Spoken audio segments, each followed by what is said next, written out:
everybody, it's Robbie from Southern California. And you know what? It's been a week, so I'll give you an update on my chair garden, my cherished garden. I know I say this all the time and I don't want to bore you with it, but this is my favorite garden. This is so easy to take care of. I can't believe it's, I'm gonna say a month. I guess I set this up a month ago now. I mean, literally set up with plants starting to grow. And I have already been getting food out of this. It is the easiest garden to take care of. Look, you're gonna walk with me. I'm in. Now, I have everything at my fingertips. I've got a watermelon that's starting to grow. I think I'm gonna hand pollinate it. I have one on my deck that I did hand pollinate because there was no male flowers, and it's already that big already. Really cool. So I'll probably hand pollinate it because there's one male flower down there, and I haven't seen too many bees yet, but we're gonna be really hot this week, so we'll see. And this is doing fantastic. I've got a tomato plant here doing really good. That's all I should have in there, but I do have a pot back here. I've got flowers. I have strawberries growing back there, so that's good. Now I've got a tomato plant here, and I put a basket here. I've got walking onions in a pot. Remember, when you put pots on top of your soil, even if you drop them down a little bit, that's like a mulch. That is holding moisture, and that is fantastic. And I've got another one with this garlic chives. Let me tell you something. I grow a ton of garlic chives, and this is the nicest plant on the property. It just loves the totes. The totes are holding water. It's shaded slightly by the tomato plant, and it is just doing fantastic. Also, it's easy for me to maintain. I walk in here, if they look a little dry, I just grab from the water that's on the bottom and I water it. This is a big zucchini plant, and I've already picked a huge zucchini that I have to go do something with. I'm not sure if I'm gonna make dessert out of it. I make this, it's like a mousse. I made Gary some strawberry mousse and cherry mousse out of it, and you would never know it's zucchini. I've got to get that up, and I will get that up this week. All right, so we've got zucchini there. Then here, I had a little tiny pepper plant, and I put that here, and see how wet it is underneath? I hope you can see that. This holds moisture for all the plants. Now I have too many plants in here, so we'll see as it goes what I'm gonna do. I've got a tomato plant, and I did not plant this squash plant. There must have been a seed in my compost or something. So we'll see what happens in there. I've got a ton of seedlings coming up everywhere. And celery. I've got celery in a coffee container. The main thing is, by layering containers, I'm going to hold you up here so you can see. Again, it holds moisture, and even with the heat, there's always dampness under containers. That's why I say layer, layer, layer. It doesn't matter what you're layering with. Small containers, big containers, just layer. Okay, that's the strawberries I'm trying to save from last year. One plant, I got ravens flying above my head. One plant is for my daughter, and the rest are from last year, so I'm hoping they'll make a comeback. Another zucchini, and then a pot in the back. You can see back here, that is a tomato plant back there. And we'll see what happens. We'll see how good that grows. This is my sunshade that I made out of a flag, and I made one out of a t-shirt. I think it's behind me. I'll spin you around. I folded it up because I really didn't need it, and that has been the greatest thing and the easiest thing to make. And look at this. The way I made them and designed them, they don't fly away. They shade really, really good. I left this one even though I didn't need it because it's white and it's really not blocking too much of the sun out. Let's go over here. Oh, I just hung this here right now. Another Hummingbird Feeder, and I'm growing walking onions in these containers I picked up at the 99-cent store a while back. So this way, when I find little walking onions around the yard that fell over and they're not hitting the ground, I just stick them in there and they're growing. Okay, tomatoes. I've got more tomatoes. This plant is massive. The trunk on it is like that big around. It's really big. And then I've got parsley in here and an eggplant in the back. So we'll see how that goes. Another zucchini. I've got peppers. I've got walking onion in a small container. That's why I said it does. Look at this. Look how damp it is under there. It doesn't matter the size container. And then I've got cucumbers back there. Now the cucumbers, I'll show you, those are not in a container. It looks like they are, but it's actually a food container that the bottom's been cut out. And what I did was I put 2 seeds in there and I pushed them in there. so I knew where the seeds were. I didn't want the seeds to drift and easy to water. And then once it's ready, which it is now, I will lift out the container. I don't need the container anymore. That was just to maintain the seeds, so I knew where they were. And that's doing really good. And then I've got a whole bunch, I believe these are pepper seeds coming up. So we'll see. There will be also tomato seeds in there. I had some seeds on the kitchen counter and I didn't know if they were any good. They looked terrible. They looked dried out. They were probably from last year in a little cup, and I came out here and threw them out here. They were good. So now if I saved them, there must have been something special. So I'll get some planted around the yard, and I guess I'll be composting some. And the reason is because there's a whole lot of them. Another tomato plant, and look, we've got tomatoes. Isn't that exciting? So that is a hybrid off the Brad's Atomic Tomatoes, because I grew the original plant. I really don't save seeds. I tend to save fruit. I'll take some old fruit and throw it aside, and the seeds will just sit in there, and then when I'm ready to do something with it, I bust it open and I put it somewhere, and I take the best ones that grew. So I've got this. We'll have tomatoes real soon. I'm layering in the back more also with different things back there. And then I've got a celery back there. And then I've got this container that is also for layering. I've got walking onions in there. I'm going to have lettuce coming up. I saw little green dots, so I should have lettuce. The lettuce will not stay there. It won't grow out here. It's too sunny and too open. Look how beautiful it is. It's too sunny and too open. But once the lettuce starts to come up and it's well watered, I will move it. And I'll show you how I move it, because lettuce is so easy at a certain stage.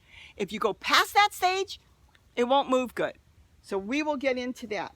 Then I've got, then I've got zucchini growing and more squash seeds that I found. I didn't think they were any good. Also sitting on a cup in the corner of the kitchen counter. And I put them here and they're growing. So there's some sort of hybrid that I kept and grew. And we'll see, it doesn't matter. And then more cucumbers back here. I also will remove the cup that's holding it there. Same way, it was the food container, the bottom cut out, and it's doing great. And then I can lift it, and I knew where the seed were. This I just planted. Oh, I've got a male flower. Oh, we're going to pollinate that right now, because this plant has only one flower, and it's a male flower. I've got a lettuce back here.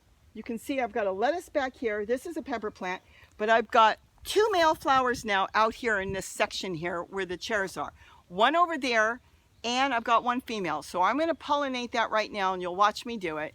It's just as simple as picking the flower and going over and rubbing the two together. That simple. And then sometimes I leave a little part of the flower on there, so if the bees come, they'll kind of walk around the whole thing, and then it just works great, because I've actually got two watermelons on the deck, but one is so big already. So that's the update with the chairs. Now, let's walk over here real quick, because this is also a chair. Now, this is the one that's the cardboard box. This has actually got a lot going on, considering it's only, I don't even think it's been a week. It's brand new. When I put the video up, that day, basically, when I made it. So it was maybe the next day. It was brand new.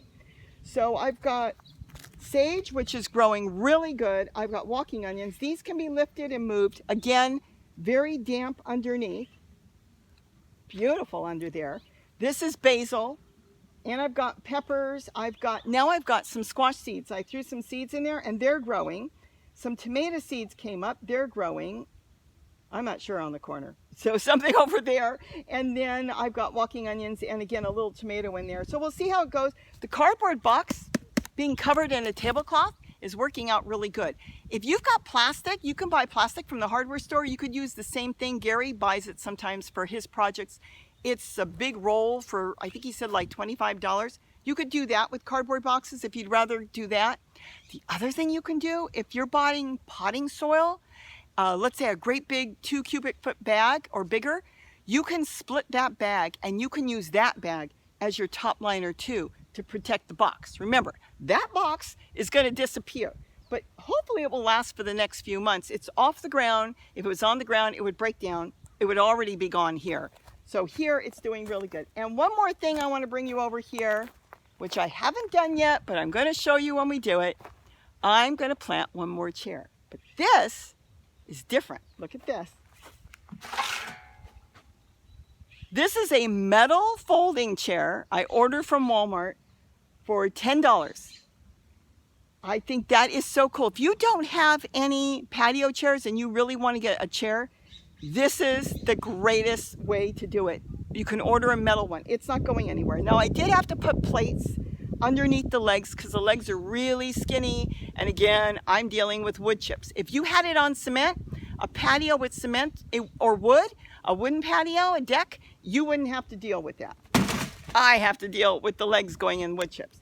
Now, the difference with this, and I'll probably take you with me when I set this up, or I'll explain it. I am going to make some holes with my soldering iron, and I am going to attach this to the chair because there's bars there. So I'm going to attach it because the seat is not as big as these resin plastic patio chairs.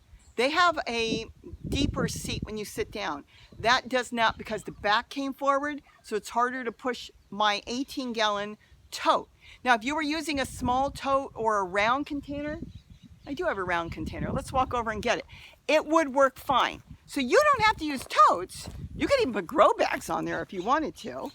But if you were using something like this, a pink container, no, well, not pink, but you know, you could use any container. You could put a bucket on there.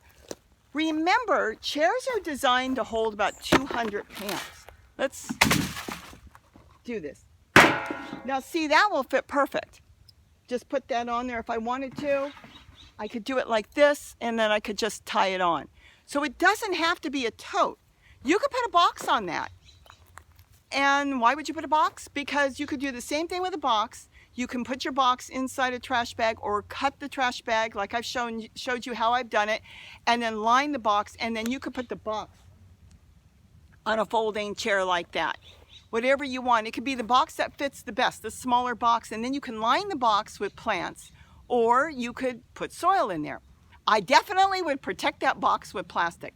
It's not going to last. My totes behind me, they can last 3-4 years. I've got some in my garden that are 5 years old. The box that is behind me is only going to last 1 season. 1 season is 3 months. Now we might, you know, get lucky. It might last 3 or 4 or 5 or 6 months. But the point is, think about it for 3 months. But it is still something you can use if you've got. If you're ordering a lot from Walmart, Walmart sends big boxes. Sam's Club sends me big boxes. I've ordered 50-pound bags of sugar from them. I get big boxes from Sam's Club. Yes, 50 pounds. Walmart I've ordered sugar from, and they have sent me in big boxes. Chewy, if you're in the United States, you know what Chewy is. They send big boxes when you're ordering dog food and different things. You may want to use those boxes because you've got them, and that's what you'll do. You'll just line them with plastic, and you should get a good growing season out of them. After growing season, the plastic will deteriorate. So you may try to get rid of it before it just crumbles away. Usually with dampness, as long as you're taking care of it, the plastic will tear, and then you can take the soil out and you can just throw the whole thing, box and plastic, away. That's what I would do. You want to compost it? I don't really compost too much cardboard, but that's totally up to you. But I would get the plastic out, and I would get rid of the box and throw it all away after the season. Now, big thing. Do that as soon as you're done growing. Don't look at it and say, oh, I'll throw it away next spring after the snow melts. No, by then you'll be picking up, and you'll be on your hands and knees picking up pieces. You want to get rid of it when you're done growing. That's probably the biggest secret. It'd be less work. You're going to make yourself more work if you wait. Because once it dries out and there's no dampness in there, there's no moisture, that's when everything is, the plastic's going to turn into this flaky plastic, and it will be a mess. So you get rid of it when you're done with it.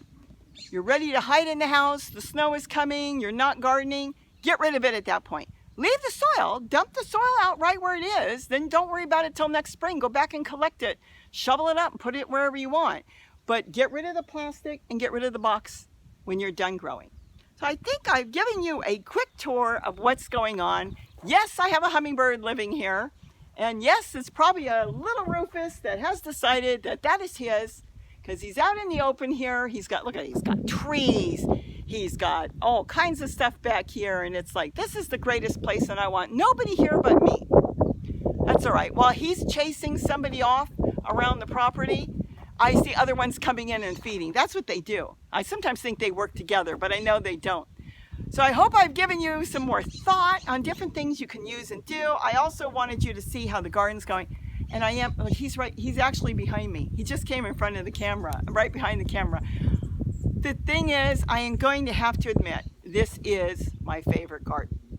It's my favorite, let me correct myself. It's my favorite garden to garden in because I don't have to bend. If I really wanted to, I could even sit down. Everything is right here at my hands. I see brown leaves. I don't even see any. I can get them right off. And that's what happens. I walk through, I grab the brown leaves, I put them in the bucket down here, this one down here, and then I'm going to use them for putting in another container. I can just brown leaves, you can let them sit. You can use them at any time. It is my favorite garden to garden in. My favorite garden has to be my main garden, which is way down there.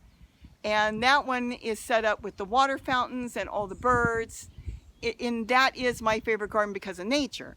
Here, my only nature are the fruit beetles that are driving me crazy, flying all over above my head, and the pepper tree and the hummingbirds. And then I do have warblers and all types of birds that are going into the trees. I've got nature here, but I don't have them coming in. I haven't put a water fountain in here. I'm not sure if I will. I probably will at some point. I actually have another one I'm thinking of building that I could put in here. Maybe I will put that one in there. I'll show you why. But this one is the easiest to maintain if you just want to grow in. And I really encourage you, if you haven't started and you're just watching me for hummingbirds and you just stumbled on this, because a lot of you I know have been strictly for hummingbirds and started to grow now, it's really worth it to grow something. Get your kids involved because they really need to know where food comes from. And just that little extra added into whatever you're buying and cooking gives you true enzymes that you grew like Mother Nature grows. So with that, have a wonderful day. We'll do another update on this soon. You'll see it on my garden tours too. And I do love this garden. It is just, like I said, I can't even show you a brown leaf because without even thinking, I walk through here, I see something, I pinch it off, and that's it. And that's how easy it is. There's no getting on the ground, trying to do anything. It's just all eye level, all right there at your hands. Have a great day, and don't forget to eat what you grow. Bye-bye, everybody. Bye-bye, everyone.